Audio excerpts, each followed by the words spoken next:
ඉස්සර එකෝමත් එක රටක තොප්පි වෙලෙන්දෙක් හිටියා.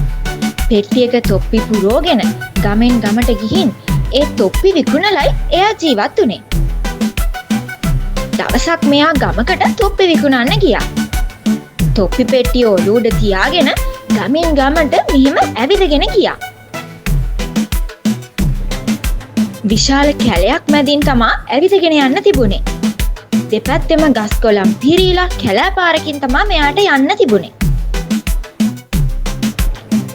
ඒ කැලේ මැද්දෙන් ටිකක් දුර යද්දී මේ තොප්පි වෙලෙන්දට හොඳටම නිදි මතක් දැනුණා.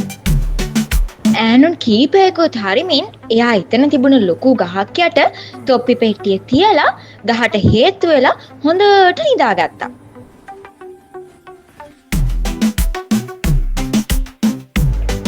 මෙයා මෙන්න මෙහෙම ඉන්න අතරේ එතන මාර සිද්ධියක් නෙවුනේ.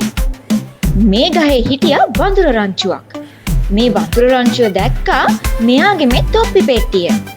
වඳුර ටික ගහෙන් බැහැලා ඇවිත් මේ තොප්පි ටික ඔළුවල දාගත්තා. ඉතින් දැන් තොප්පි දාගත්ත වඳුර ටික එහාට මෙහාට පැන පැන ගස් උඩ සෙල්ලම් කළා.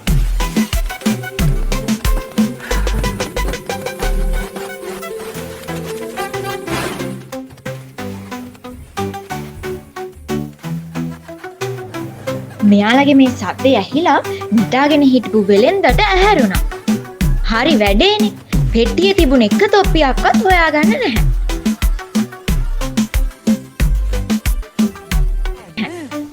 වෙලෙන්ද හැමෝටම හෙව්වා.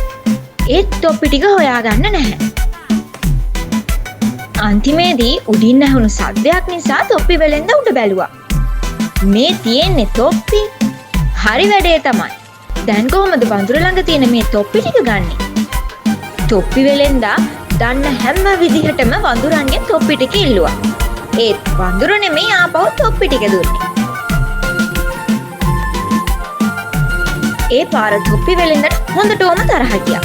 එයා ඔළුවේ දාගෙන හිටිය තොප්පිය ගලවලා වඳුරන්ට දමලා ගැහුවා. මේක දැකපු වඳුරෝ ඔළුවල දාගෙන හිටිය තොප්පි ටික ගලවලා තොප්පි වෙලෙන්ද දිහාට දමලා ගැහුවා.